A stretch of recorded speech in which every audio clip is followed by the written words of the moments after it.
Intense whitening with skin refining microcrystal, and sabi na first in the Philippines daw to. So, first use daw is, ayun, mafe-feel natin or may makikita tayo na result. What? So, itong mga nabanggit natin na mga key ingredients ng sabon na to is well-known siya when it comes to pagpapaganda ng mga skin. And pwede siya sa face and body, hindi.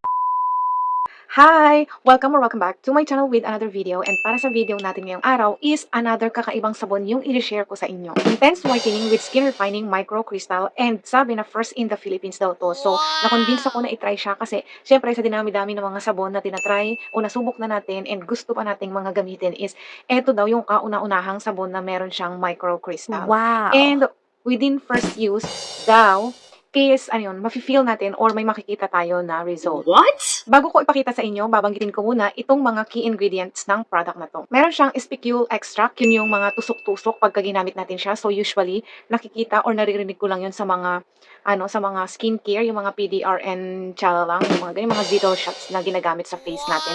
Yun lang, doon ko lang siya naririnig. So first time ko nga na marinig na meron palang ganong ingredients sa sabon. Syempre, second ingredients is yung glutathione, mandelic acid, niacinamide, and kojic. So, itong mga nabanggit natin na mga key ingredients ng sabon na to is well-known siya when it comes to pagpapaganda ng mga skin. And usually, nakikita natin sila sa mga skincare, sa mga cosmetics, ganyan. And eto nga lang yung pinakabagong ingredients or nagpa-unique sa kanya is yung meron siyang spicule extract. Wow! So, kung interested ka na malaman kung ano ang sabon na to, just keep on watching.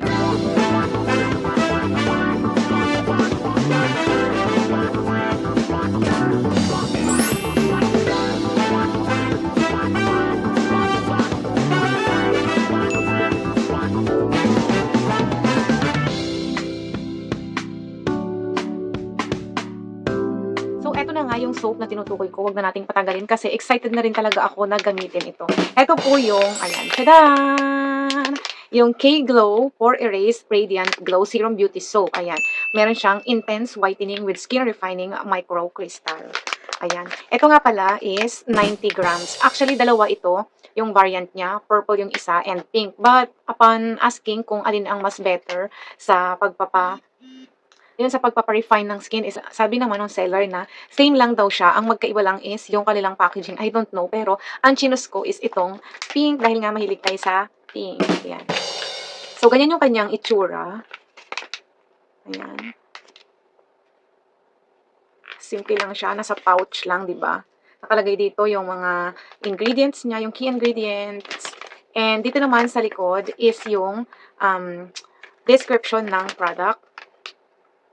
Ayan, nakalagay dito. Our skin refined microcrystal technology harnesses ultrafine silica crystals for a gentle cleansing experience that helps remove impurities, smooth skin texture, and promotes a clarified, refined-looking complexion with every wash. So, paano naman natin siya gagamitin? Of course, nakalagay din dito na papabulain muna natin yung sabon and saka natin siya i-apply sa kung saan man natin siya gustong gamitin. For example, sa face. O, di sa face kung sa body, edi sa body.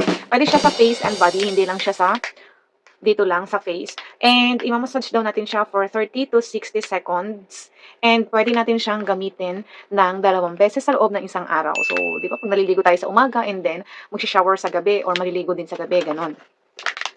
So, depende sa inyo kung ilang beses kayong maligo. Pero ang sabi dito is 2 beses lang natin siyang gagamitin sa loob ng isang araw. Hindi masama na sumunod tayo minsan sa direction na nakalagay dito.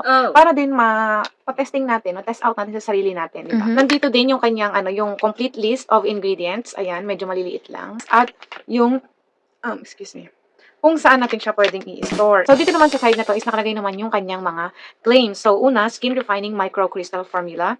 Uses ultrafine silica beads for gentle micro-exfoliation, helping smooth skin texture, refine the lack of pores, and enhance absorption of skincare for a radiant finish. So, yun nga din yung usually na naririnig ko pagka gumamit ka ng mga zero shots. Zero shots ba yung tawag doon? Mas nakaka-help daw siya na mas ma-absorb ng skin natin yung mga susunod na product na i-apply natin. Wow. Kung gumagamit tayo ng may mga spicule, pag ginamit natin itong mga ito. So, second na claim is yung meron siyang advanced whitening. Helps reduce the look of dullness and uneven tone, revealing a luminous and radiant glow. So, mamaya titignan natin yan. Dahil sabi nga, in every wash daw is makakakita tayo ng ng difference. So, let's see mamaya pagka ginamit natin. And, of course, yung gusto din natin is yung poreless clarity. Pore refining care helps visibly smooth skin texture and reduce the look of pores, leaving skin with a soft, clarified, healthy-looking finish. So, syempre, yan talaga yung gustong-gusto din natin, di ba, na pag nalinis talaga yung pores natin is nagmumukha siyang refined, mas maliliit, ganon. Kasi nga, ang linis ng pores natin. So, ayan, ganyan yung kanyang itsura, nakalagay lang siya sa pouch. Ayan, very girly naman. Yung purple, siguro sa susunod ko na lang siya nabilhin pagkatapos natin tong gamitin and pag dumaan sa akin na naka-sale din siya. So, this one nga pala, nakuha ko ng 150 ang isa. Ito ay meron siyang 90 grams and product to ng Korea. So, dito, may nakalagay din dito na madalas ko to nakikita sa mga product ng Korea na ito yung before and then ito yung after mo na gumamit. So, siguro, I don't know kung sa first use ba natin yun mapapatunayan, pero I think syempre it takes time talaga pagdating sa mga ganito. Yung syempre may mga gusto tayong mabago yan. Hindi naman siya magic na ipapahid lang natin and later on is, ayun na, may result na. So, buksan natin and syempre aamuyin natin yung kanyang amoy. And titignan natin yung itsura ng sabon. Ang bango ng sabon. Amoy Korea. Ayan, meron na siyang sariling bag. May net na siya and ang cute ng kanyang heart, pink.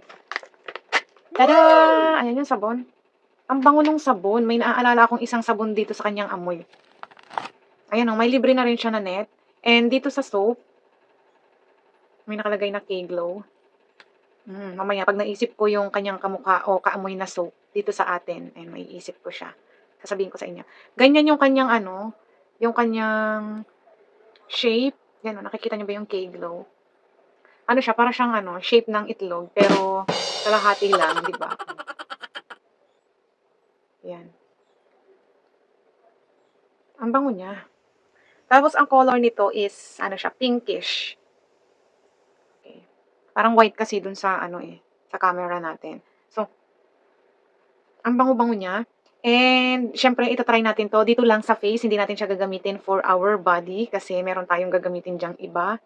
Ayan, and nag-iisa din kasi 'to kaya gusto ko dito lang sa face para mas matagal natin siya na magamit and mas makakakita tayo ng result kaysa gagamitin ko 'to sa buong katawan ko and tatagal lang 'to sa akin ng 7 days for example. Hindi natin alam kung gaano siya kabilis na matunaw. So, pagka gano'n lang kasi kabilis yung paggamit natin is ayun, possible na hindi tayo makakita ng result kaya gusto ko mas matagal.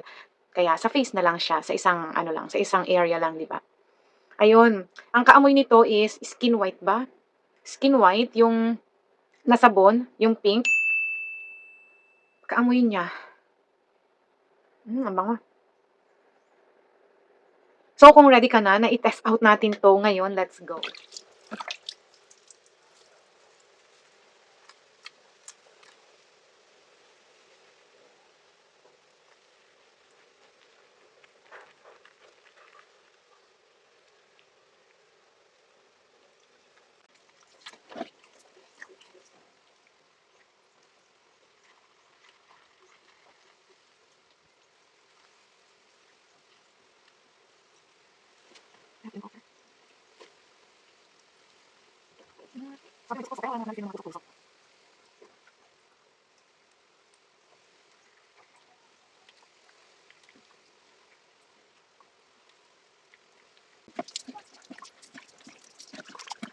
Naman ako na-feel na tusok-tusok which is yun yung sabi ng meron daw. Medyo may tusok-tusok kasi nga merong SPQL extract pero wala. And okay naman, clear naman siya okay naman, parang clear naman siya sa face natin. Wow, so yun lang.